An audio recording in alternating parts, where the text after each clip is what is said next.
Au nom du Père et du Fils et du Saint-Esprit, ainsi soit-il. Chers confrères, mes chers séminaristes, mes chers fidèles, nous venons d'entendre ces paroles des anges. Hommes de Galilée, pourquoi restez-vous là à regarder au ciel? Les apôtres restent immobiles, tellement ils sont pris d'admiration, de joie et de désir. Ils admirent l'homme Dieu, Jésus-Christ monté au ciel et manifestant ainsi sa divinité et l'aboutissement glorieux de sa mission. Ils se réjouissent en voyant le triomphe de notre Seigneur et la foule innombrable qu'il introduit dans la patrie céleste. Ils désirent ce lieu rempli de la lumière divine. Aujourd'hui est un jour de triomphe et de joie.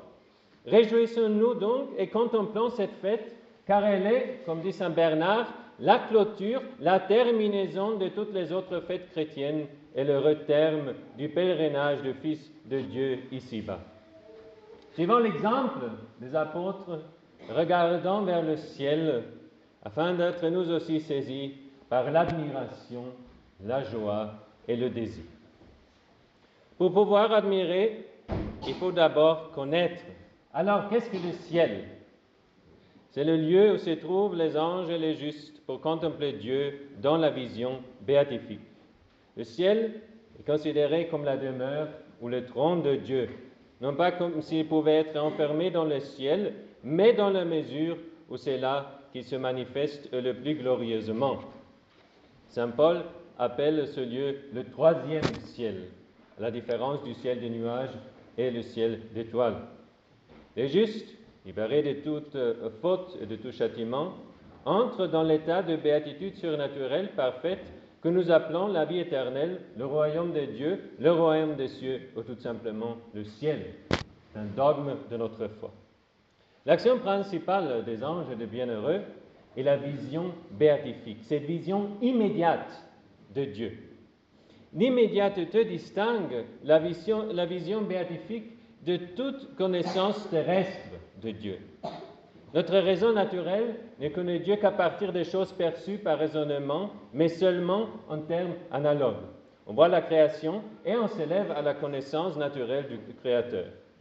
Dans la foi surnaturelle, nous découvrons ce que Dieu nous a révélé, mais les révélations sur Dieu ne nous sont communiquées qu'en termes analogues. Par exemple, il se révèle comme miséricordieux. C'est vrai, mais notre idée de miséricordieux est limitée. La vision céleste de Dieu révèle l'essence de Dieu de manière directe et non voilée, c'est-à-dire il n'y aura plus d'image ni d'analogie. On verra Dieu directement, ce qui sera possible par la lumière de gloire, une lumière spéciale donnée par Dieu pour permettre de le voir sans utiliser d'autres images. Mais ne nous arrêtons pas à de simples idées. Imaginons le ciel. Nous ignorons de quoi sera composée la structure matérielle du ciel. Nous savons seulement qu'elle sera infiniment supérieure à la matière dont sont formées les autres sphères, le soleil, la lune et les autres corps célestes. Il n'est pas en notre pouvoir de décrire ce qui compose réellement le ciel. On peut peut-être apprendre quelque chose à ce sujet en lisant ce qu'écrit Sainte Thérèse d'Avila. La Sainte Mère de Dieu me donna un bijou et suspendit à mon cou une superbe chaîne en or, à laquelle était attachée une croix d'une valeur inestimable. L'or et les pierres précieuses qui m'ont été données sont si différents de ceux que nous avons ici dans ce monde qu'aucune comparaison ne peut être établie entre eux. Leur beauté dépasse tout ce qu'on peut imaginer et la matière qui les compose est au-delà de notre connaissance. En effet, ce que nous appelons l'or et les pierres précieuses qui se trouvent à côté d'eux paraissent sombres et sans éclat comme du charbon. Ces mots nous permettent de nous faire une idée de la beauté, de la rareté et du prix des pierres avec lesquelles les murs de la Jérusalem céleste seront construits. Nous en déduisons que la lumière du ciel est si éblouissante que non seulement elle éclipse le soleil et les étoiles, mais que toute clarté terrestre apparaît comme de l'obscurité. En ce qui concerne la taille du ciel, tout ce que nous savons, c'est qu'il est incommensurable et inconcevable. Un théologien dit, si Dieu faisait de chaque grain de sable un nouveau monde, toutes ces sphères innombrables ne rempliraient pas l'immensité du ciel. Combien l'étendue du ciel doit-elle être immense? Nous devons nous exclamer avec un prophète, « Ô Israël, que la maison de Dieu est grande et que le lieu qu'il possède est étendu. Il est vaste et n'a pas de bornes, il est élevé, il est immense. » Il serait contraire au bon sens de penser que ces vastes domaines célestes sont vides et dénudés. Qu'il est merveilleux d'imaginer la nouvelle Jérusalem, cette cité céleste. Ses palais et ses demeures sont transparents comme du cristal et construits avec des pierres précieuses de la plus haute qualité. Mais la joie du ciel consiste aussi dans le fait que les bienheureux se voient les uns les autres et qu'ensemble, ils glorifient sans cesse Dieu. De plus, les corps des rachetés sont resplendissants de lumière et plus leur vie sur terre a été sainte, plus ils brillent au ciel. Comment les rachetés doivent se réjouir de la contemplation de cette clarté éblouissante. Chaque corps glorieux sera doté de 4 qualités. Tout d'abord, la beauté. Grâce à elle, le corps brillera comme une étoile. Dans ce corps glorieux et radieux, les bienheureux seront d'une beauté indicible. Et si un homme contemplait maintenant l'un de ces corps, il serait ébloui par son éclat et prêt à expirer de joie. Deuxième qualité est l'impassibilité. Le corps sera incapable de souffrir. Il ne sera jamais malade. Il ne vieillira jamais. Il ne sera plus jamais incommodé par la faim ou la soif, la chaleur ou le froid. Troisième qualité, l'agilité. Le corps glorifié sera capable de parcourir la plus grande distance à la vitesse de la pensée. En un instant, il peut descendre du ciel sur la terre. En un instant, il peut passer d'un bout à l'autre du ciel sans travail ni fatigue. La quatrième qualité est la subtilité, qui consiste en la faculté de pénétrer toute matière, d'y entrer et d'en sortir où bon lui semble. Aucun mur n'est si épais, aucune porte de fer si massive, aucune montagne n'est si grande qu'elle puisse constituer un obstacle au corps glorifié. Que la bonté du Tout-Puissant est grande à l'égard de ses élus. Qui ne passera pas volontiers sa vie à son service et ne s'offrirait pas d'affliction ce monde pour posséder ses dons inestimables pour l'éternité? Chers fidèles, déjà après cette brève description du ciel, nous sommes poussés à dire avec un psaume « Que vos tabernacles sont aimables, Seigneur des armées. Mon âme soupire et languit après le parvis du Seigneur. Mon cœur et ma chair tressaillent d'amour pour le Dieu vivant. » La pensée du ciel, toujours accompagnée d'admiration, nous aide à orienter notre vie vers le ciel. Trop facilement, nous oublions que notre séjour ici-bas n'est qu'un exil, un temps de préparation. On oublie surtout dans les épreuves et les tentations. Et c'est surtout dans ces deux occasions qu'il faut élever son esprit vers le ciel et soupirer vers la patrie céleste. En effet, c'est une des plus grandes consolations que de penser au ciel parce que cela nous donne la vraie joie. Il est vrai que nous ne connaîtrons la joie parfaite qu'au ciel, une joie que plus rien ne peut troubler. Mais déjà, ici sur terre, la pensée du ciel nous remplit d'une joie profonde et surnaturelle. Quand on est en état de grâce, on a en soi le germe de la vie éternelle. Quand on sème un grain dans un champ, il faut arroser la terre et éventuellement arracher les mauvaises herbes. Dans le baptême, nous avons reçu le germe de la vie éternelle et notre vie ici sert à cultiver ce germe. Et nous le faisons par toute bonne œuvre et en acceptant patiemment le croix que le Seigneur nous envoie. Le semeur ne se décourage pas quand il doit travailler. De même, nous ne devons pas nous décourager quand le travail semble long et dur. Le semeur se reposera le soir et nous aussi, nous nous reposerons un jour si nous avons travaillé fidèlement le champ de notre âme. Mais, par la grâce, et cela on ne peut pas assez méditer, par la grâce, nous avons le ciel d'une façon mystérieuse, mais réelle, en nous. Sainte religieuse, Sœur Élisabeth de la Trinité a pu dire « Il me semble que j'ai trouvé mon ciel sur la terre, puisque le ciel, c'est Dieu, et Dieu est en mon âme. Le jour où j'ai compris cela, tout s'est illuminé en moi. » Nous tous pouvons, si nous sommes en état de grâce, trouver ce ciel dans notre âme et ainsi commencer dès ici-bas de vivre de la joie céleste. Il suffit de se retirer parfois pour quelques instants dans son âme pour s'unir à Dieu qui y habite, pour se laisser remplir de la lumière céleste et pour se réjouir de cette condescendance, de cet amour infini du bon Dieu.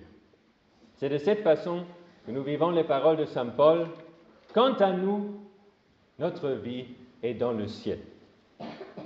La vie de la grâce par laquelle Dieu habite en nous est donc le germe de la vie éternelle au ciel. Mais ce germe ne portera des fruits qu'au ciel, et cela nous fait désirer cet état glorieux. Saint Augustin dit « Toute la vie d'un bon chrétien est en fait un exercice du saint désir. Ainsi, mes frères, continuons à désirer, car nous serons rassasiés. Telle est notre vie chrétienne. En désirant le ciel, nous exerçons les forces de notre âme. Mais cet exercice ne sera efficace que dans la mesure où nous nous libérons des désirs qui conduisent à la recherche de ce monde. » Ce grand docteur de l'Église utilise ici une expression remarquable. Toute la vie d'un bon chrétien est un exercice du saint désir. C'est bien vrai. Les désirs animent nos actions. Nous sommes dirigés par nos désirs. Alors, si quelqu'un a un vrai désir du ciel, toutes ses actions seront en accord avec ce désir. On parle d'un vrai désir, non pas d'un désir vague, comme j'aimerais aller au ciel, mais en même temps, j'aime faire ce que je veux sur cette terre, indépendamment de la loi de Dieu. Ce n'est pas un vrai désir du ciel. Ces actions dirigées vers le ciel sont une application de la formule paulinienne « Recherchez les choses qui sont en haut, où le Christ est assis à la droite de Dieu. Ayez de goût pour les choses d'en haut, non pour celles qui sont sur la terre. » Si on a ce désir du ciel, on désire les choses d'en haut, c'est-à-dire Dieu et tout ce qui conduit à lui. Le grand problème de l'homme est qu'il a une tendance à s'installer ici-bas, de séparer la vie sur terre de la vie éternelle. Imaginez que vous rencontriez dans la salle d'attente d'un médecin quelqu'un qui prétend y vivre. Il est si bien dans cette salle qu'il ne veut plus voir le médecin et il a même oublié qu'il y a un médecin. Il passe toute sa journée dans cette salle sans jamais voir le médecin et cela il fait depuis des années. C'est un cas de folie et vous aurez certainement pitié de ce pauvre fou. Alors s'installer pour le reste de sa vie dans une salle d'attente est une folie. Mais la vraie folie est de s'installer sur cette terre en oubliant le ciel. C'est la folie de tous ceux qui courent après les richesses, les honneurs, la vanité et la luxure. C'est la folie de tous ceux qui vivent en état de péché. Le pauvre fou dont on vient de parler est malade. Il ne se rend pas compte de son comportement. Mais le pécheur sait très bien qu'il est coupable parce que sa foi et sa conscience l'accusent. Le pauvre fou ne va pas voir le médecin parce qu'il croit de ne pas avoir besoin de lui. On ne veut pas l'accuser, c'est un malade. Le pécheur qui entre dans cette chapelle sans aller voir le médecin divin qu'il attend pour guérir les blessures de son âme par son propre sang dans la Sainte Eucharistie et dans le sacrement de la pénitence. Ce pécheur qui ose entrer dans cette chapelle en état de péché et qui sort dans ce même état abominable, ce pécheur est inexcusable. Comment est-ce possible? Comment peut-on ignorer notre aimable Sauveur qui promet le ciel à ceux qui le suivent et qui donne aussi la grâce d'aller au ciel? Une fois que quelqu'un est arrivé à ce point de négliger le divin remède des grâces sacramentelles, il ne lui manque plus qu'un peu pour tomber dans l'impénitence et ensuite dans les désespoirs qui entraîneront sa perdition éternelle. Quelle pensée affreuse! Le Créateur, qui promet une félicité éternelle à ceux qui s'attachent à lui, et l'homme qui se jette dans l'abîme infernal parce qu'il s'attache aux créatures. Et c'est justement le désir du ciel qui libère l'homme de cet état fatal d'attachement aux créatures et aux plaisirs illicites. Mes chers fidèles, pensons encore une fois au moment de l'ascension. Après avoir demandé aux apôtres pourquoi ils restaient là à regarder le ciel, les anges ont ajouté « Ce Jésus qui du milieu de vous a été élevé dans le ciel viendra de la même manière que vous l'avez vu aller au ciel. » Notre Seigneur exigera donc de chaque homme un compte rendu rigoureux quant à la réalisation de la fin pour laquelle Dieu l'a appelé à l'existence. Racheté, il lui a permis d'appartenir à son Église. Et la condition fondamentale pour atteindre cette fin est ce désir ardent du ciel. Celui qui médite comme il faut sur le ciel se sent assez fort pour travailler, lutter et souffrir pour lui dans une persévérance fidèle jusqu'à la fin. Contemplez en esprit le Christ qui monte au ciel et dites en vous-même, « Cher Jésus, où allez-vous? Ô pays magnifique, comme je soupire auprès de toi. » Ici-bas est la terre de notre exil. Là-haut, notre maison éternelle. Ici-bas, les lamentations et les gémissements. Là-haut, la sécurité de la félicité. Ici, nous n'avons pas de demeure permanente. Là-haut, on pourra s'écrier « Le ciel est à moi, tout est à moi. J'entre dans la demeure que Jésus m'a préparée et je monte sur un trône où je serai à jamais couronné d'un diadème éclatant. » Ici-bas, les lamentations ne cessent de retentir car les cœurs humains s'affaiblissent sous le poids de la douleur. Là-haut, l'Alléluia éternel résonne et jamais la musique céleste des voix angéliques ne s'arrête. Ici-bas, c'est le travail. Là-haut, c'est le repos, la tranquillité et la récompense. Ici, nous devons endurer la mortification et la persécution. Là-haut, nous jouirons d'une paix qui dépasse tout entendement. Ici, nous sommes soumis à des tentations. Là-haut, aucune mauvaise pensée ne peut venir. Ici, c'est la lutte constante. Là-haut, c'est le triomphe atteint. Quel contraste saisissant! Combien il nous faut désirer le ciel. Mais cela nécessite du travail, de la lutte et de la souffrance. Et qu'est-ce qui rendra cette souffrance légère si ce n'est ce désir ardent du ciel? Chers amis, élevons souvent notre esprit vers le ciel. Le Christ, notre chef, est là-haut. Et c'est pourquoi nous devons nous aussi vivre spirituellement au ciel. C'est exactement ce que demande la liturgie dans la collecte. Accordez-nous, Dieu Tout-Puissant, à nous qui croyons qu'en ce jour votre Fils unique, notre Rédempteur, est monté aux cieux, de vivre nous aussi en esprit dans les réalités célestes. Ici-bas, nous sommes confrontés avec des souffrances et des épreuves de toutes sortes. Mais rien ne pourra jamais nous enlever l'admiration, la joie et le désir du ciel. Et c'est par ces trois actes que nous vivons en esprit dans les réalités célestes. Qu'ont fait les apôtres après l'ascension? Ils se sont retirés pour prier ensemble en union avec Marie. Imitez-les, profitant des 9 prochains jours pour prier une neuvaine au Saint-Esprit en union avec Marie, pour apprendre à orienter toute notre vie vers le ciel. Car ce n'est qu'ainsi que nous pourrons un jour arriver à ce lieu merveilleux où Dieu essuiera toute larme de nos yeux et la mort n'existera plus, il n'y aura plus ni deuil, ni cri, ni douleur. Non, au ciel, il n'y aura plus de deuil.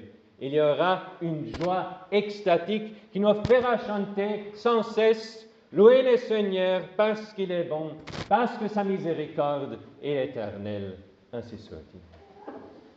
Au nom du Père et du Fils et du Saint-Esprit, ainsi soit-il.